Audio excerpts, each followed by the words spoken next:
You're listening to the Family Discipleship Podcast, a podcast of training the church.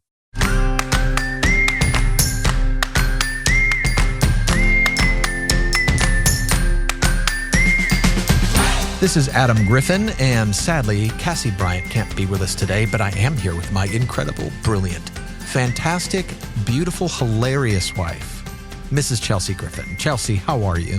I'm good, but when you build me up like that, then it's hard to deliver. I just raised the expectations too high. Yeah, I need you to minimize my good qualities, and then people will be like, oh, she's better than he said. Oh, what would you like me, what would be a great... This is my wife. She is average, and she's here because I asked her to be, and if she brings something to the table, that would be great. Something like that. Maybe this is my ex-girlfriend, now my first wife. My first wife. This is my first wife, Chelsea. And I hope that she has something worth saying today. Yeah. Something like that? Yes. That's not great. That sounds insulting. Sounds like I'm not only not building you up, I'm tearing you down. Okay, fine. I don't want to do that. Fine, do it your way. Okay, fine. I'm going to do it my way. I'm the one. Failed again. Chelsea, here's an opening question for you. Okay. What's something that delights you, but you hate to ask for it? Something that brings you delight, but it's better if you don't have to ask. I don't always need that much time alone, but anytime a person asks for time alone, I think the implication is insulting, right? Can I be away from you for a minute? Right. Yeah. Like to say that I would be really blessed by a certain amount of time alone, that sounds rude. But if somebody like your husband were to shape a day and say, hey, I just wanted you to be able to get away if you had to, I'll take care of this. So if you want to go hit some golf balls, feel free. Yeah, that's nice. That's super nice. That would bless you. Yeah, but especially for like women, if you say like you want time away from your kids or something, then you feel like a monster. And there's like a self-condemning voice right away of like, what a bad mom who would say that. Yeah. When it's not that we don't want the children or husband, it's just that sometimes some quiet or doing something we enjoy by ourselves can be nice. But don't you feel like we found better language for that more recently? Yeah. Instead of saying, hey, I would really like some time away from my family. We don't say it like that. Yeah. What do you say? Can I please, I would really enjoy some. I need Chelsea time. I need some Chelsea time. Yeah. And what does Chelsea do with Chelsea time? I go to the gym. Yeah. I drink coffee. Good. I read. I hit golf balls. Yeah. And that's a blessing to our family when you get Chelsea time because it's a blessing to you. Yeah. Right? Yeah, I need it. Yeah. I need about 20 hours of Adam time a day. So I feel like. You're worth it. Well, wait, what do you like but hate to ask for? Man, what do I like but I hate to ask for? Delicious food that we don't cook or clean up after. I feel guilty asking for it because it feels like I'm saying, hey, can we spend some more money than we were planning? Can we go do something and take some time to do it? But it's such a delight. Like if I get home and you're like, hey, you want to go to a local restaurant with our kids? Like, yes. See, I feel like if I do that, it sounds like, hey, I failed to plan for our family. I didn't prepare anything. Right. I don't have anything. To me, it sounds like saying like, hey, I failed at all my duties. Yeah. We're on different pages there. To me, it sounds like that's a delight. Okay, good to know. Let's go to Taco Bell. Now that would be surprising. So on this episode, I want to talk about surprising and serving, how you delight your spouse without being asked to. I get it. Like the word surprise may have connotations where you go, my spouse doesn't like surprises. In other words, they may not like being startled, which I get that. They don't want you to jump out of somewhere. But everybody has some form of being delighted without having to ask for it, of being known so well that somebody might meet an expectation without that expectation being overtly communicated. And that's what I mean by surprising, is what would really bless my spouse. If they were like, hey, I'm going to do this, and you said, oh, I already took care of that for you. And you know why? Because I love you. And if they woke up and they already had coffee there, or you turned off their alarm because you knew that letting them sleep in would be a blessing to them, and you took care of the errands that they were going to run so they could keep sleeping, or you, while they were at work, you took care of some things that might not otherwise have been an expectation for you to take care of. There's a lot of ways that we might surprise and serve one another. Chelsea, when you hear that phrase, when it comes to mind, what comes to mind for you? Maybe even if we could put it almost in a negative tone, like I wish you just did it without being asked. What comes to mind for you when you say that? I wish you would just do this without being asked. We've talked about this on some other episodes, but I hear women really talking about wishing that their husbands did more with kids or spiritual leadership, just using like their manly voice to say, hey, everybody, we're going to read the scriptures. Hey, everybody, we're going to spend some time praying together. Yeah. Even if they would otherwise like acquiesce if the wife said it, if the wife was saying, all right, children, like gather around, we're going to pray together, we're going to read the Bible together. For a lot of women, it would just mean a lot if their husband did it. But of course, it doesn't mean anything if she asks him to do it and then he does it. Right? Because then she's still initiating. Yep. In that way. Totally. And then there's always the question of sincerity. When you did it because you were asked. Yeah. It's like, did you do that out of a sincere heart that wanted to do it or just because I asked you? Yeah. And part of that's why you take that out of the equation if you do it without being asked, right? There's an assumption then of sincerity. Yeah. You wanted to do this. Yeah. You definitely cared, right? Yeah. This is so unrelated, but it just came to mind is that I feel really loved when people check my location. Oh, really? Yeah. Do you want them to text you when they see it? And they're like, hey, I noticed that you're there. What's going on? Yeah. I mean, it just like, it feels like, oh my gosh, like someone thought about me and like cared where I was or cared what I was doing. And so like, I mean, sometimes you've done that where you're like, oh, I saw you went to the gym. Then I saw you went here or there. Yeah. And I'm like, oh, that's so sweet that like you thought of me and wondered what I was up to. Yeah. It doesn't feel like I'm tracking you and controlling you when I do that. No, you can't control this. We are so different in that. And like, not because I'm secretive at all, but you have my location. And then Luke Penny on our staff has my location. He's had my location since he was my intern when he was like 19 years old. Now he's a man of 30 and he's had my location the whole time, but nobody else has my location. You, on the other hand, how many people are rolling through your Rolodex where you can just see where they, like when you open up your map of Dallas, I imagine yours is like a constellation. Yeah. Yeah. It's countless people have my location and I give it to any friend who seems like they'd be helped by it. You know, they just need to know how late I'm going to be or whatever. I don't know. I think it's a helpful thing to have. But anyways, I feel really cared about it when like one day a friend said to me, she was like, I checked your location the other day and I saw that you were in this like kind of a different part of Dallas. She's like, what were you doing over there? And actually I had to think about it because it had been like maybe 2 weeks. I don't know. But when she identified the spot, I was like, I had to rack my brain. And then I realized where I was. I was playing a golf course with a friend that was kind of out of the way. But anyways, I was just like, thanks for checking on me. I loved it. I love that. That's a good example. Chelsea, help me understand. What do you think? Why does it make a difference to do something to serve your spouse? Like asking to do it, being asked to do it versus not being asked to do it. What's the difference there? I mentioned sincerity a second ago, but why is that a blessing to a spouse to do something that would be good to do without being asked? Because you feel so cared about. You feel like they thought of you. No one really drinks coffee like I do in our house. You drink coffee sometimes. But if someone like thinks of me and thinks, I bet she'll want coffee when she gets up. It's normal for me to get up and make my own coffee. Yeah. And then sometimes from my bed, I text our son and ask him to brew coffee. You know, he started making you coffee yesterday. You know, when he and I were just getting back from men's discipleship and some breakfast time and our men's Bible study. And he started making a coffee and I'm like, wow, what? And I was like, Oscar, I'm so proud of you. What a great son. And he goes, oh, mom just texted me and asked me to do this. I was like, oh, it's a good example of like, well, then it took some of the air out of how special that was. Yeah. If he had just thought, not that he's a bad son, I'm just saying like, if he had done it without being asked, there's an impression of thoughtfulness. Yeah. That you'd go, wow, that's incredible. Which he does do for other things, and all of us do. But when he said, oh, mom asked me to do it, it changes the whole context. Yeah. It's not that he's not willing. It's not that he doesn't want to. Yeah, he's so sweet. A couple of days ago, I got up for something and started quickly making coffee. And he saw me. He goes, I would have made you coffee. Oh. And the implication is if I had asked, you know? Yeah. And I don't put anything on him to like know my needs or something like that. But yeah, when someone does something thoughtful without being asked, the implication is sincere care. Good. Yeah, and I think the other end of the spectrum on the same thing would be, right, if I asked you to do something and you didn't do it, it hurts a little bit more, right? Like, haven't there been times when you've asked your husband, hey, in the morning, could you make coffee for me because I'm going to get up? And then you've got up and you've looked and you've said to your husband, hey, there's no coffee. Yeah. Still hurts. Because your husband is forgetful. And man, I'm still sorry.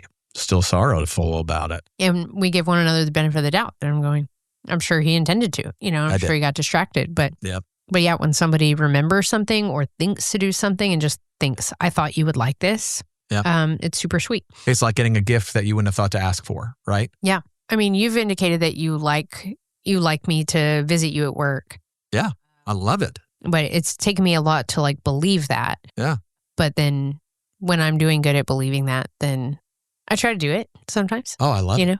I love it when I just turn a corner in the office and there's my wife chatting it up with some of the ladies that work there, or just coming in to say hi, or you knock on my door. I just love it. It's great. That is a treat to me when you do it without being asked. I love it because it's like you believed me, Yeah. You're right. It indicates that I actually believed that you are happy to see me. Yes. And there's an aspect of this that has to do with consideration and thoughtfulness, right? Where you crossed my mind, so I'm going to do something that I think would serve you. And it's not just that I thought about you, it's that I took a second to go, I wonder what would serve my wife right now, or I wonder what would delight my wife right now. It's actually what we see in the Lord, right? Like I've told that story several times. You've helped me understand it. I'll tell it really in brief, but this one time when I was on a prayer retreat, sitting up on a cliff in the middle of nowhere, and one of my favorite NFL players climbed over the cliff in front of me, unbeknownst to me, in the middle of nowhere. Here I am sitting with one of my favorite NFL players of all time. Super Bowl champion wide receiver from the Green Bay Packers. And Chelsea says, as I call her and say, you're not going to believe what just happened, I tell her the story. And she says, well, isn't that just like the Lord? That the Lord, while you're sitting there praying, honoring the Lord with your prayers for our church, he would say, oh, this is going to bless Adam's socks off. I can't wait till he sees this. That I felt, as you helped me get perspective, man, how considerate is the Lord of like what would delight me, his child? Yeah. That he would send something like that in my life, just unbeknownst. I wouldn't even have thought to ask for that, but it's so kind. Yeah. And similar in our marriages, if you take a second, and honestly, it's not that complicated, to go, I wonder what would really delight my spouse today. Or I wonder what I could take off their plate that would serve them. Or how could I surprise them in a way that would bring them delight? We have so many episodes, and this is true of most marriage podcasts, where you're going to talk about conflict and conflict resolution and what goes wrong. I think this episode, I hope, is a good example of like how to develop some really beautiful intimacy and for each other sense in your marriage. And one of those ways is to go, just how can you be more considerate? Yeah. How can you be more thoughtful? What would delight them? Chelsea, when I think about this concept, I think about the ant in the Proverbs. Do you remember what the Proverbs say about the ant? It says, consider the ant.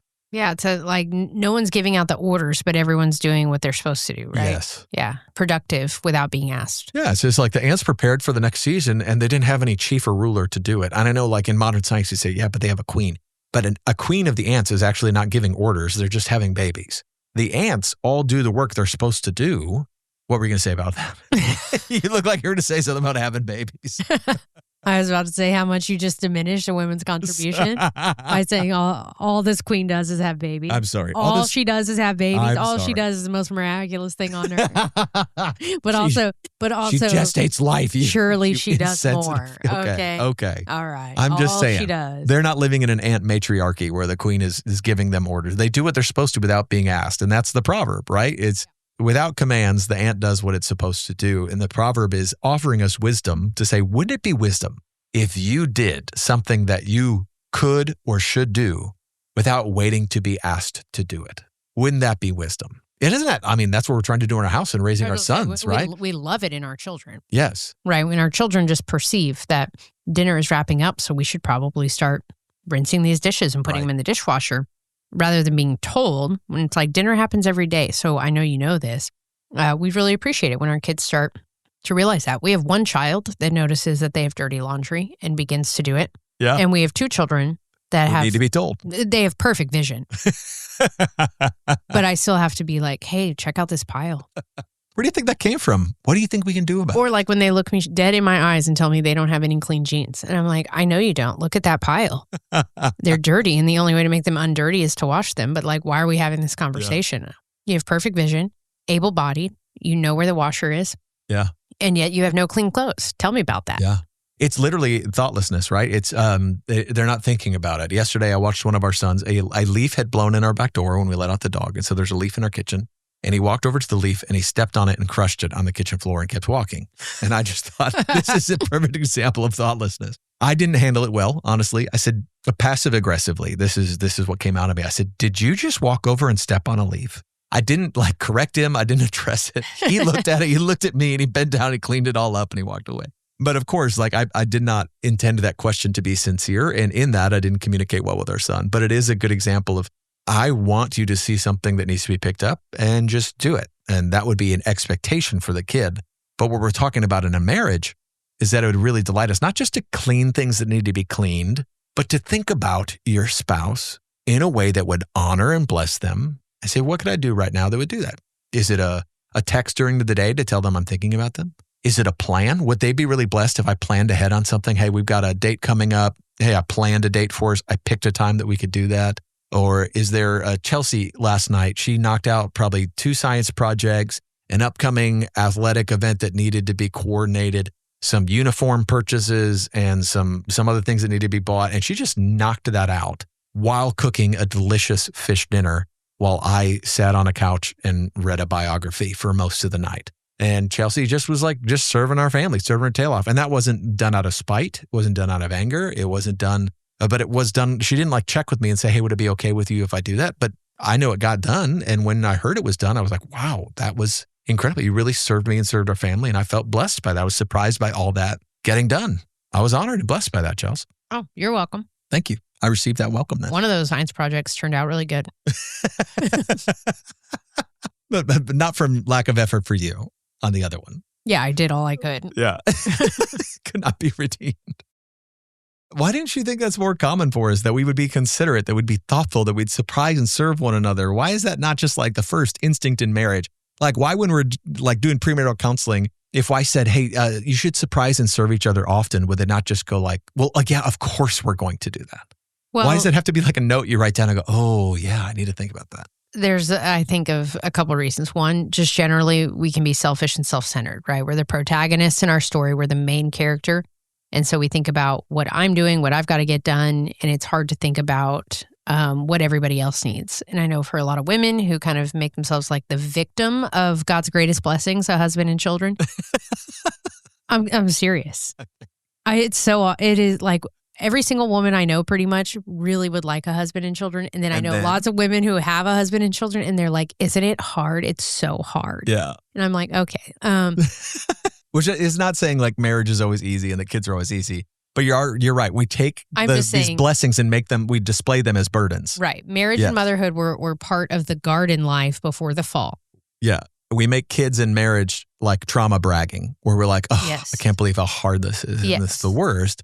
Yeah. Keep going. I'm sorry for interrupting that with my laughter about the victimhood of being a wife. Yeah. When we think about all the stuff that we have to get done, and then we think, well, I also did all these things for the children. And so it just feels like it's an afterthought to think about like, well, why would I do something sweet and special and thoughtful and kind just because? Yeah. And then the other thing I think about is we presume upon the other one's ongoing love in a marriage that like, we're going to stay together. Whereas in dating, a man might feel really compelled to do thoughtful things, surprising things, like most people's engagement a lot of times is a surprise or filled with some aspects of surprises. Thoughtfulness, yep. Thoughtful, delightful things. I brought your friends or, had all these things set up and ready to go, planned a party.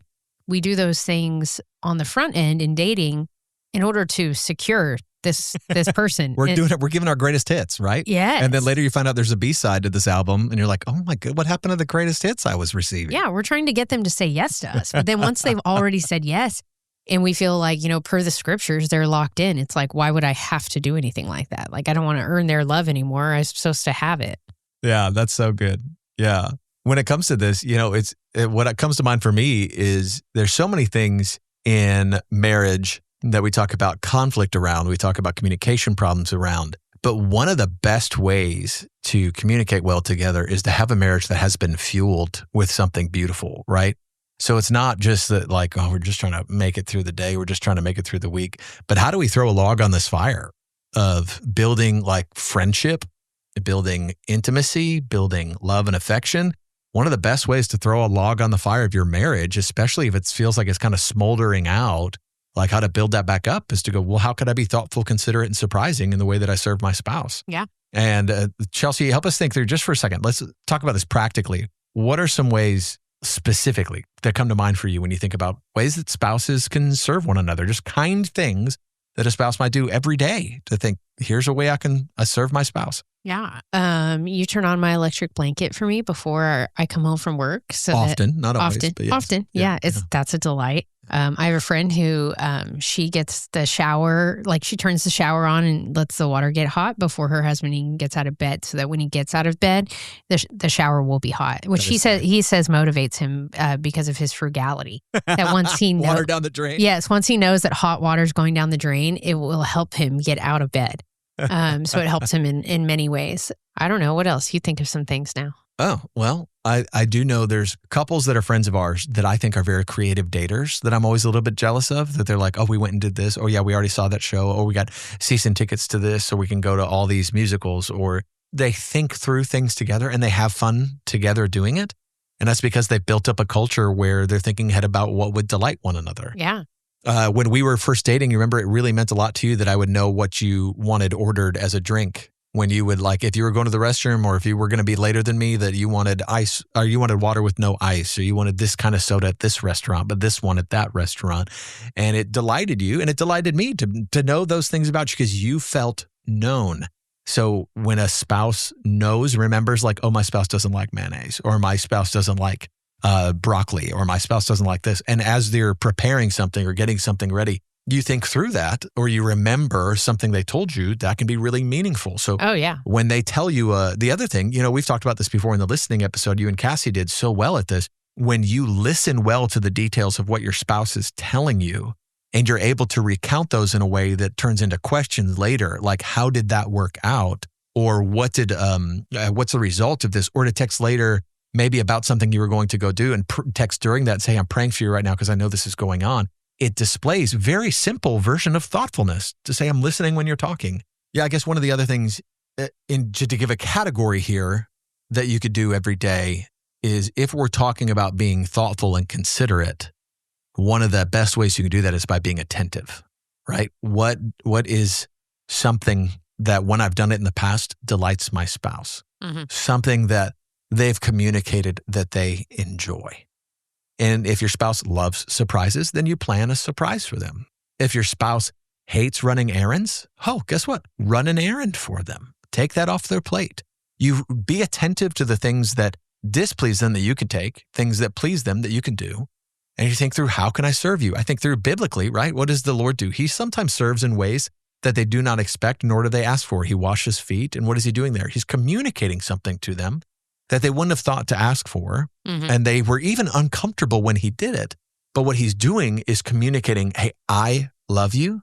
And even in my role, I want to serve you. And I want to display an example for you that you might go and do the same. Jesus is the one who makes breakfast sometimes. When he's talking about the kingdom of God coming in the wedding feast of the Lamb, Luke tells us that in that wedding feast at the end, Jesus will dress himself to serve.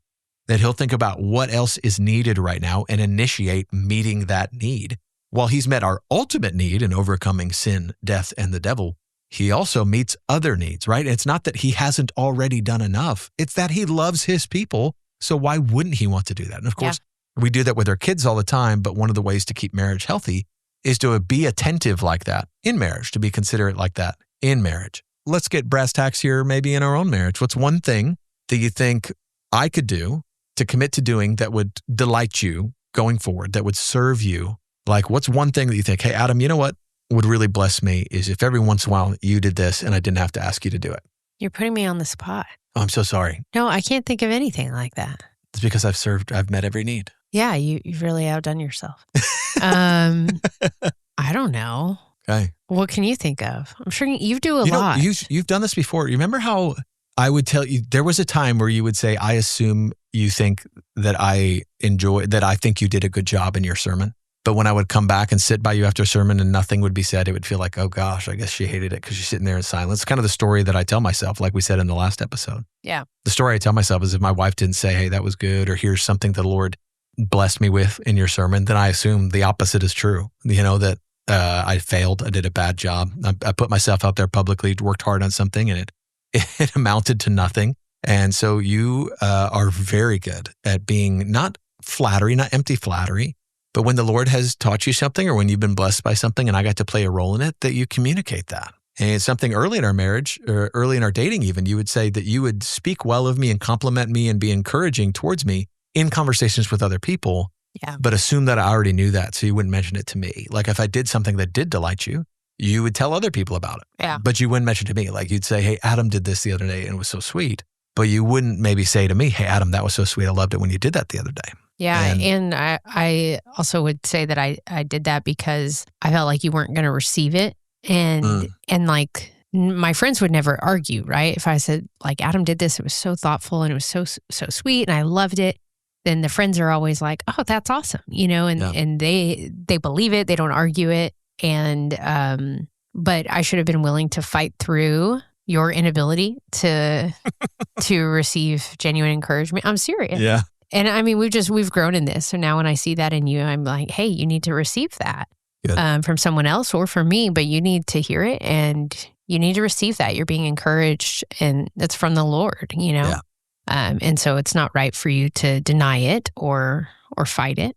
Yeah. Yeah. One of the dangers in this, you're bringing up one of them is that like that service would not be well received or that it would be maybe cause or bring up conflict or address conflict. But one of the other downsides is that we can, in serving and surprising one another, we can unintentionally create a marriage economy where we keep track of or where there's exchange of service or it's like you did this, but now you need to do this in return. We're trying to keep up with each other or outdo one another. What does the Bible say about giving or serving without expecting something in return? It says that's what you should do. It affirms that idea. That idea came from God, right? Yeah. And I mean, to avoid this, I think people really need to think about, bringing an offering unto the Lord, that the way they interact in the marriage is unto the Lord, not unto the spouse. Come on.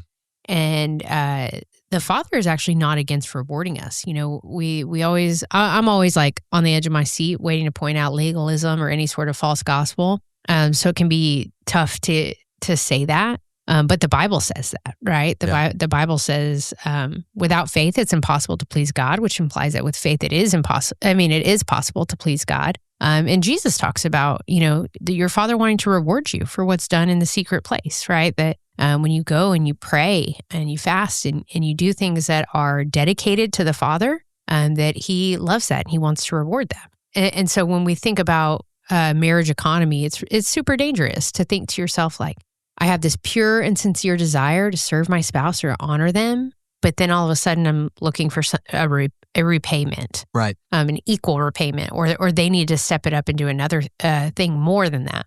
Yeah, that's super unhealthy, and I think will lead to disappointment. But if you're kind of thinking to yourself, going, if I were to stand before the Lord and say, how did I love my spouse today? Would He be pleased with the offering I've laid down? Was it pure, sincere, thoughtful? Genuine, all of those things? Or am I trying to manipulate or control my husband? And exactly right. So it has to do with the motivation of why I'm doing the things I'm doing, right? If I'm actually trying to serve them, then why am I so bitter that I'm not being served or that they didn't respond right to what I offered them? That can show that there's something in my heart that is not motivated by something pure to offer something to them with the sincerity of heart to give it to them. For me, in a marriage, when we're talking about surprising and serving one another, there's certainly a possibility that somebody could be really upset, feeling like they are giving and giving and giving, delighting and delighting, serving and serving and serving, and the other spouse is not acting the same way. And so I can get where maybe it's not an economy, maybe there's a wound there, or maybe there's a lack of thoughtfulness, lack of consideration that is hurtful. And I do think there's a way to communicate that would say, I would be really blessed if you could be more thoughtful. I'm not saying that you never have room to say that. It's actually really great to invite your spouse into understanding what would bless and serve you, especially like in the example you brought up earlier, Chelsea, about spiritual leadership. If you were saying, I would really love to see you become a more sincere, initiating spiritual leader in our family. That's okay to say that. It's not because you owe me that. It's not because I did something for you that you need. You're trying to call them up to what the Lord called them to do. At the same time, it's really easy to get embittered in serving someone other and surprising one another if you feel like it's not reciprocated. But if you're trying to serve them in order to create a deficit by which they owe you now and they need to pay you back, that can be a really dangerous road to walk down because then you're scorekeeping. For sure. And I mean, that it just takes away your joy. In God's word, it says that it is more blessed to give than to receive. And if we take that in faith from the Lord, then we're going to have joy in giving. We're going to have joy in doing something. But if we use that to create a debt first of all, that someone else may not even realize that they're indebted. And then that leads to frustration or resentment. Does that sound joyful, right? That sounds life-sucking. Yeah. And so we're well advised by the scriptures to avoid those types of habits where we're trying to put someone in our debt by pretending to be generous or kind, but we're really just trying to get something for ourselves. That's exactly right. Yeah. Very, very dangerous idea in marriage, right? Romans 12 says you're going to outdo one another in showing honor. So rather than trying to keep things even, you actually want to tip the scales to say, I would out-honor you. And sure, the hope is that both spouses see it that way. Right. But even if they don't, we have to remember this is unto the Lord, is that we want to stand before the Lord one day and say, I hope I pleased you, God, by the way I was a wife to my husband. I hope that honored you. I hope that pleased you. I hope that was a fragrant offering. And if it is, then glory to God and joy for us. Like it's all good. But if we do these things with poor motivation, it really, really takes the joy out of our own life personally. And it definitely erodes something in the marriage. Amen.